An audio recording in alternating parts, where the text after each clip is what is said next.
Ladies and gentlemen, it is that time again. Today, I'm going to be releasing my updated top 20 rankings for the 2025 NHL Draft. Every single player and league has had their season start, and for a lot of these prospects, most of their season has already been played, and a lot has changed since my last draft rankings. But who do I still see as the best prospects in the 2025 NHL Draft, and especially with all of the talk we've heard at first overall recently, is James Hagens still my number one? Well, make sure you watch till the end as we break down every single top prospect here, and hit that subscribe button for you for more draft content just like this as we lead up to the draft next summer, presented by BetUS. Now, we mentioned James Hagens a second ago. Over on BetUS and the odds for first overall, Hagens is still at -150 with the rest of the field at +110, but it's definitely tightening up quite a bit. But if you guys want to make your own picks for this hockey season, BetUS is the place to do so. Just use code YouTube150 on your first deposit, and you'll get 150% sign-up bonus on your first deposit and 125% sign-up bonus on your next two deposits after that. But even if you don't want to make picks on this, you could also go through the World Juniors, the World Championships, the NCAA Hockey Championships as well, and of course, every single NHL game throughout this whole hockey season. BetUS is the place to be. Now, let's get into the rankings for this draft season, and the reason it's taken me so long to release another ranking is just because this whole class has been all over the place. There's been some great performances here and there, but a lot of it has been fairly even, and it's been very hard to cultivate an actual top 20 that I truly believe in. But for December, these are my definitive top 20 rankings, and let's get right into it. Starting us out at number 20 out of the NCDP, I have Jack Murtaugh, who I think is the best NCDP player by a pretty wide margin in this draft class, which unfortunately means that he isn't going to be able to put up the unreal statistics that other players would, just because the play around him isn't all that great. You can see in 17 games, he has 10 goals, 7 assists, 17 points, going to BU next season. Murtaugh is somebody though that I like quite a bit, especially as a rush player, somebody that can work off so well for his teammates, but that goal scoring is going to be a big thing going forward. He is such a dynamic goal scorer, can score in any situation, any place around the offensive zone.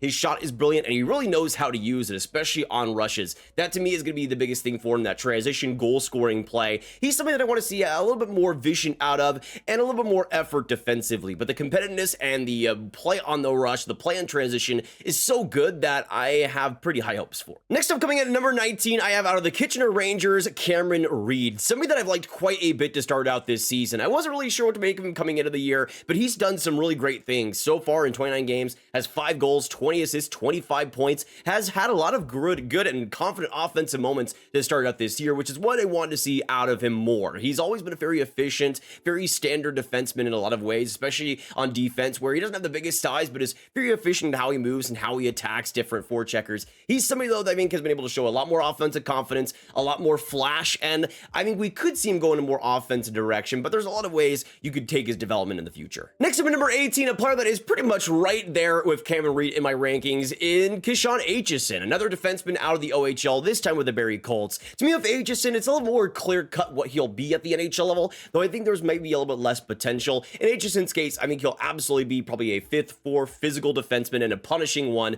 very similar to what we saw out of EJ Emery in last year's draft, which in the second half, he was really able to impress me with his consistency. In Aitchison's case, the more I watch him, the more I'm impressed with just the defensive work ethic, just how much he is willing to not just throw hits, but make successful ones, make the smart plays. That to me will be a big thing for him going forward, and a big reason why I think he will be such a good pro. The question will be, how many minutes is he able to eat? How many points will he end up getting? But I think you're drafting him to be a defensive, physical workhorse, and I think that's what Aitchison will end up being. Plus, the goal scoring we have seen this season, 9 goals in 25 games, isn't anything to scoff at. Now, at number 17, we're going to go to another player that I see a lot of potential in Braden Coots out of the Seattle Thunderbirds. Now, Seattle is not a good offensive team, so he's second in team scoring with just 24 points in 26 games, so it shows you the state of the Thunderbirds right now. But he's already their captain at just 17 years old, which is pretty remarkable. But in Coots' case, he's somebody that I see a lot of different ways you could put him in. You could put him in a more high-paced role. He absolutely has that with the work ethic he has. But I can also see more of a defensive center coming out of him with the high-end vision and the creativity that he could provide.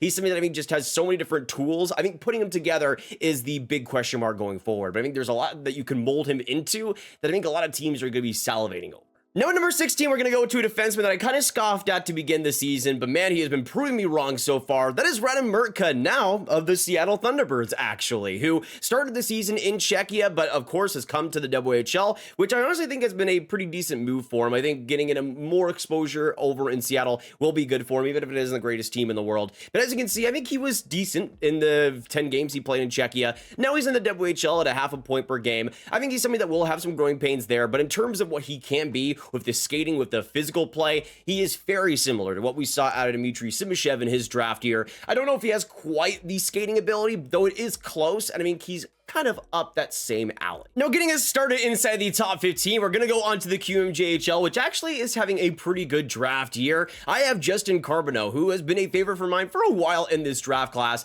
but he's somebody that I've always liked. He's somebody that, especially to start out this QMJHL season, has had some great offensive stats. In 29 games, 20 goals, 43 points, exactly what you want to see. To me, with Carbonneau, there's so much to like with the power forward game he plays, with the speed, with the vision he has, especially on the rush. There's a lot to work with there offensively. I have some problems with some of the defensive effort, and especially the strength that he has right now. He's 192 pounds, but he can still get knocked off pucks a little bit too easily, and I want to see him bulk up even more, become even stronger, so he can play that power forward game that he wants to play. That will be the big thing for him going forward. Getting that strength and getting acclimated to the pro game, I think will be very important for him, but I see a lot of potential in Carbonneau with the offensive potential there, and the power forward game, I think he can play in the future. I think could be insanely valuable. Next up, going on to number 14, another fascinating player in this class, former Dallas Stars elite in Blake Fiddler. Somebody that has quickly become and really reached into the top tier of defensemen in this class. Pretty young with a July birthday, but 6'4", 209 pounds. The physical tools of the defensive game are about as good as you could expect out of somebody that young. You can see with Edmonton so far, I don't think he's going to be putting up the most offensive totals in the world, but 12 points in 26 games is pretty solid. And of course, got an invite to the selection camps for the US, which is pretty impressive as well. For Fiddler, though, that's not surprising. He's already such a pro with his habits defensively, with the way he's able to read offenses, with the way he's able to just attack when he needs to. He's a physical defenseman, but doesn't over-engage. He makes the physical plays when he needs to, makes those big hits when he needs to, but uses his range, uses that strength that he has in so many creative and well-executed ways. I also think, especially with the offensive potential there, there's not a lot of creativity in the offensive zone, but in terms of transition ability, with those breakout passes, there's a lot to work with there with Fiddler, and I think there is maybe a 30-40 point defensive guy there in the future that could eat you minutes and just be a force all over the ice. Number 13, next up, we're going to go to another WHLer in this class. I got Lyndon Lakovic out of Moose Jaw, who has been such a stellar player for me so far this year, not putting up unbelievable point totals or anything. 25 points, 13 goals in 30 games. There's a lot of rawness with Lakovic. You see 6'4", 190 pounds, and you think, oh, power forward. And Lakovic is decent in terms of protecting the puck, using his body, but he's not much of a bruiser out there. He's more so using his size to complement the offensive skill that is just radiant. He has so much creativity, especially in tight when attacking different defensemen. He can just pull out so many different moves on you.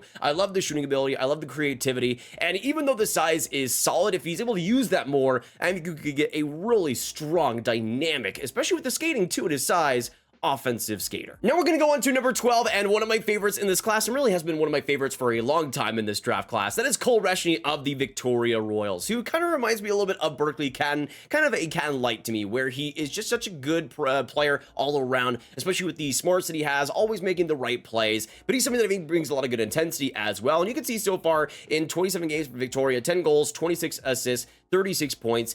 I think the big question for me, though, will be how much is he able to produce offensively? With his size, he's obviously not going to get the benefit of the doubt from different coaches out there, but he's somebody that I think with the intensity he does bring, with just how good of an overall player he is, I could see developing into this really solid and consistent middle sixer. Now at number 11, we're going to go to one of the more unfortunate cases in this class so far, and sadly at this spot I have to go with Anton Frindell. Now this might be the lowest he ever finds himself, I'm hoping, because we had the start of the season just with a rough start and the injury he has sustained. He is somebody that has had a tough time getting back into the swing of things, but I still do like a lot of what Frindell provides with the maturity, the physicality, and a lot of the smarts that he brings to the game. He's somebody that I don't think is going to overwhelm you with his skill at this point. He's somebody that I think is going to be settling more into a two-way two-way role, but it's going to be a solid overall centerman that I think will provide value for you. And hopefully, as we see him more in the Ihs-Wozniak this season, we see him adjust a lot more to it. He's still pretty young as well, with a May birthday, so he has that going for him. Now, getting us started inside the top 10 here, we go to a player that in a draft of unknowns is one of the easiest to project. In fact, I think out of almost anybody, he would be in the top 5 of most NHL projectable.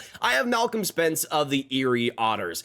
We know what type of game Spence is going to play with the smarts, the work ethic. He is just going to be just a total grinder, not in the sense of a fighter or anything, but a player that just grinds down play and just makes the right decisions in so many ways. The habits, the pro habits that he has already are stunning. I mean, he's somebody that is on the older side of this draft class, so that is something to take into account. But at the same time, what he's been able to show so far with Erie has been pretty great. In 26 games, 15 goals, 34 points, his knack for the net, the simple plays that he makes, he's going to be somebody that coaches will just love to have in their bottom 6, especially on that third line, a versatile guy that can play into any situation and provide results for you. In most drafts, I think Spence would probably be more in the 15 range for me, but again, in this draft that just has a lot of unknowns, Spence automatically rises a lot higher. Now going on to number 9, and a player that has also been rising for me so far this year, I got Caleb Denoye out of the QMJHL.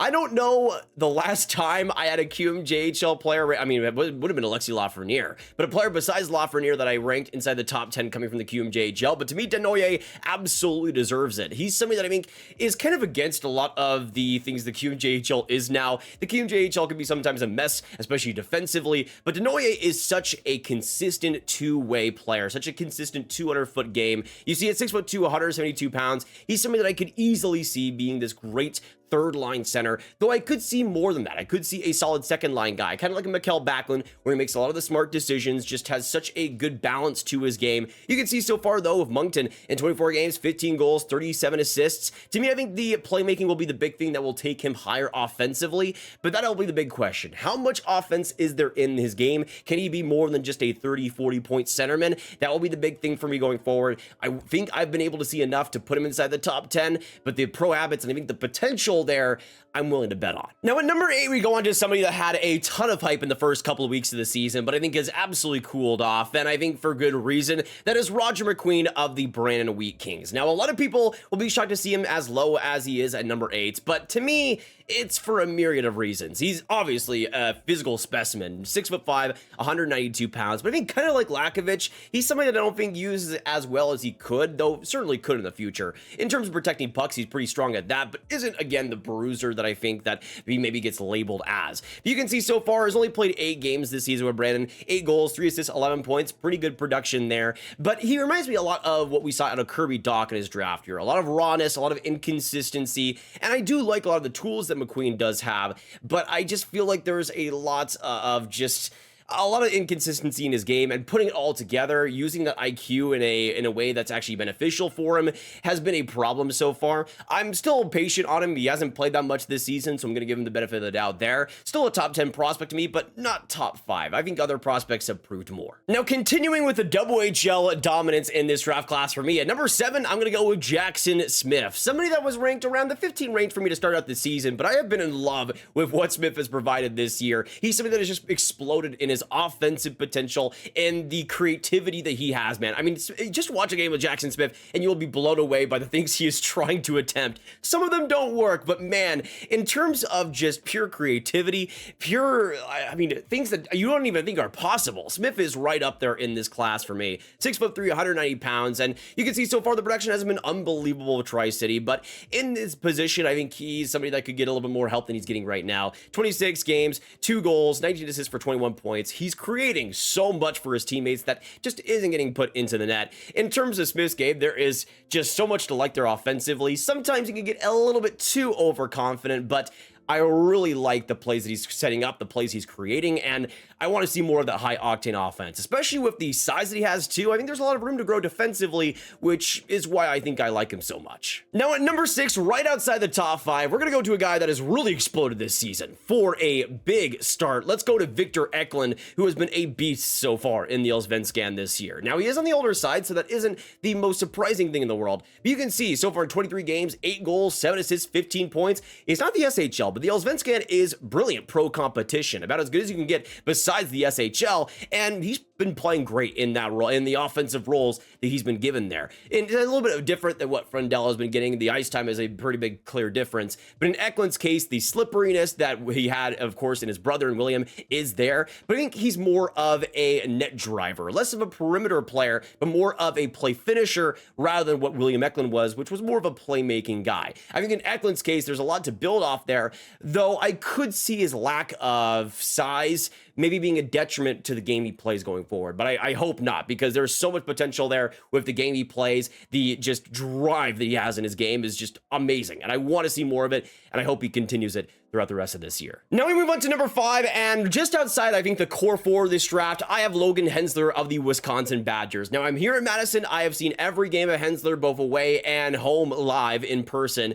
And in Hensler's case, he's somebody that I think is really going to be an underrated guy for this class, because if you just look at the statistics, it's not going to blow you away by any means. He has 6 assists, 6 points in 15 games, but there's a reason, not just that he got invited to the U.S. World Junior Camp, there's also a reason he's playing top pair minutes in the NCAA this year, because he is effective. He is productive. He might not get the most points in the world, but he's something that defensively just puts up so many good results with the skating ability, with the mobility he has, and the edge work to escape pressure. He is somebody that is just so clean, so effective, and it's somebody that you won't notice in a good way. He just does so many clean and effective things throughout the ice, and is going to be a solid two-way defenseman going forward. I don't see a ton of great point totals there, mostly because he isn't this confident Makar type. Most of the points, I think, will come from his accurate shot that will produce good rebounds, good opportunities, and you'll get points there. I don't think he's going to be creating too much. He's not going to be this top power play guy. But in terms of raw work ethic, in terms of minute-eating play, Hensler is going to be a beaut in this draft. And again, he's not going to be putting up the flash, but I think Hensler and what he will be in the NHL is a highly effective top 4, potentially even number 2 defenseman that will get the best out of your top end players. But now we move into the core 4, which has been widely debated to start out this season. It seems like all of these top 4 guys are right there for the talk about first overall. And really, to me, they're all at that same general level. But to me, it hasn't quite changed as much as I maybe would have thought heading into making these rankings and putting it all together. At number 4, and I think this is not an indictment on this player whatsoever, just about the strength of the top 3 forwards in this class, I have Matthew Schaefer of the Erie Otters. Now, I want to make it clear, if you have him first overall, I absolutely understand why. He's one of the youngest players in this draft class, but what he's shown already has been brilliant. Again, there's a reason why he's on the Canadian selection camp, which is even more impressive than being on the U.S., considering how stingy the Canadians are about ages, especially in their World Junior rosters. But he's somebody that has absolutely deserved that. In 17 games of Erie, 7 goals, 22 points, he has been unbelievable with some of the offensive, high-octane plays he's been able to create, and especially with how underratedly solid he is defensively. I think there's a lot to work with there. Teams are going to love the offensive, opportunistic style he brings, just how much he can jump into the play and look like a forward out there with his skating and the speed that he provides. He's going to be just an excellent all-around D, and somebody that will absolutely, I think, be a top pair guy and be up to that level in the future. I think there are times where he can be a little bit too offensive, which could kind of leave his team left to dry at some points, but considering his age, that is somewhat of an understandable thing. I think he will eventually get around to being able to use his offensive skill in more effective situations, but already I think he is able to learn that. He's been learning that throughout the course of this year. I think the sky is the limit for him. He'll be brilliant. Next up at number 3, we go on to another player that I could easily see you having first overall and understanding why. Next up, I have Michael Misa of the Saginaw Spirit, somebody that I just love so much about his game. He's really turned into, and I've seen this comparison a lot, John Tavares, which I think is an absolutely perfect comparison. To me, with Misa, he's exactly up that lane of just smart driven play. He's somebody that is not going to overwhelm you, at least when you're watching him in terms of the skill level, but he's somebody that just makes so many smart plays every single shift, every single opportunity that leads to goals consistently. And you've seen what he's been able to create so far with Saginaw. 27 games, 27 goals, 55 points, the goal scoring ability, the knack for the net, but just how smart he is around the ice, how he's able to control play, establish possession. Misa is just a pro already, and I could see him being pretty solid in the NHL as soon as next season. I wouldn't even be surprised to see him already being a Calder candidate with just how effortlessly I think his game will transition to the pro level. Now, compared to the top 2, I think I prefer the offensive potential a little bit in those 2 players, but in Misa's case, I could absolutely see him being this great all-around center that you just love to have on your team and won't ever regret drafting 3rd overall. But now we get into the 2nd place spot, and we're going to go to the OHL yet again. This is a great draft year for the CHL, and they just continue to crank out some top prospects. But Porter Martone, Martone to me is an absolute favorite of mine. I think in terms of positioning, obviously Michael Misa you probably prefer as a centerman, but in terms of just a pure player, man, Porter Martone excites me more than maybe anybody else in this draft class. People compare him to Corey Perry. I think that is a pretty similar comparison. I think that absolutely tracks in terms of the intensity, in terms of the work ethic, in terms of just how much he can get under your skin and score as well too. I mean, look at the production. Just like Misa has been brilliant in 26 games, 21 goals, 54 assists. He has been dynamic. I think the big thing with Martone is that he's not a passenger forward. He's somebody that will create on his own line, be the play driver, and not just be a play driver, be an excellent one, driving the net, bringing just great grit over the ice, and just bringing such a balanced game that will just overwhelm opponents. And I think that is the big thing for me, why I love him so much, is that he's not just this physical guy. He's not just this playmaker. He's not just this one thing. Porter Martone can be everything for you, and I think that's why he is number 2 and in the top end of this class for me. But that leads me on to the number 1 spot. And again, a player that if you didn't have first overall, I could understand why, considering the top end of this class. It is unbelievably good. But I don't think this player has done anything to warrant not being first overall. And to me at number 1, I'm still going to go with James Hagens. Now, if you had anybody else, I could understand it. But Hagens to me still brings something that the rest don't quite have. The undeniable pace, the undeniable skill is to me still the best in this draft class. What we've been able to see with BC this year has been on a different level. Sure, the point production isn't Celebrini, Fantilli levels, but still is pretty great. In 15 games, 4 goals, 15 assists, 19 points. A lot of his opportunities, even with that first line, have been wasted at times. He's just been so good in creating opportunities, creating with his playmaking, and I think that is going to be the big thing for him going forward. If he's able to get that goal scoring a little bit better, a little bit more consistent, which we have seen over the past few weeks, I think he's going to be an undeniable offensive first line center to me. And I think in terms of raw potential, still brings the best out of this class. I'm somebody that usually looks at potential the most when looking at prospects, and I think that is why he's number 1 ahead of everybody else in this class for me. Don't be surprised if he's at the World Juniors, potentially even a first line center working for the US. He will be exactly as advertised, a brilliant top end play driver that every team could use. But that is my top 20 rankings for the 2025 NHL Draft as of right now, and I'd love to hear your thoughts down below in my top 20. What do you guys agree with? What do you guys disagree with? And do you have a different opinion for first overall? Should it be Misa? Should it be Hagens? Should it be Martone? Should it be Matthew Schaefer? Let me know all your thoughts down below, and of course, make sure you send it to BetUS today using code YouTube150. Make sure you hit that like button, hit that subscribe button, hit the notification bell, and it should have been with all the hockey fans you guys know online, especially for the hockey fans whose teams are in the dumps right now that could really use a little bit of hope going forward. But thank you guys so much for tuning in, and as you guys go, of course, click on this card for all my 2025 draft content right in one playlist as well. A lot of stuff there for you to binge, and I will see you guys in the next one. Have a fantastic hockey day, and goodbye.